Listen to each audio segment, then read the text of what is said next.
देखिए, इंग्लिश में एक वर्ड है आपका मेमोयर, MEMOIR, मेमोयर। क्या अर्थ और मतलब होता है हिंदी में इसका, मेमोयर का?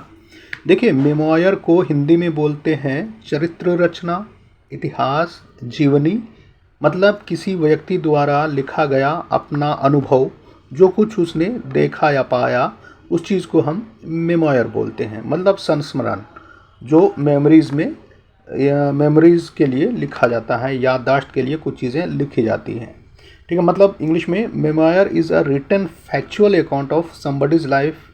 किसी की ज़िंदगी के बारे में जो सत्य पर आधारित होते हैं, उस टाइप से जो लिखा जाता है। मतलब एनी पर्टिकुलर इवेंट और टाइम, किसी पर्टिकुलर इवेंट और टाइम के बारे में लिखा जाता है। What is scene and observe from the personal experience, जो अपने ज़ाती तजुर्बे से जो कुछ देखा या महसूस किया, उसी को हम मेमोयर बोलते हैं। ठीक है, देखिए ये क्यों लिखा जाता है। It is written for personal memory, ये जाति याददाश्त के लिए लिखा जाता है। And because it is based on facts, क्योंकि ये फैक्ट्स पर आधारित होता है, तो can be counted as history, तो ये हिस्ट्री भी इसको हम काउंट कर सकते हैं। ठीक है, यहाँ तक समझ में आ गया। चलिए आगे हम इसके सिनोनिम्स देख लेते हैं। देखिए, मेमोयर के सिनोनिम्स, जैसे कि मेमोयर का मतलब मेमोरीज भी आते हैं, एक्सपीरियंसेस, बायोग्राफी, ऑटोबायोग्राफी, डायरी, ऐसे, जर्नल एंड ETC, ये सारे जो हैं इसके सिनोनिम्स हैं। चलिए आगे इसको सेंटेंसेस में यूज़ करके और भी अच्छी तरह से मेमोयर को समझते हैं।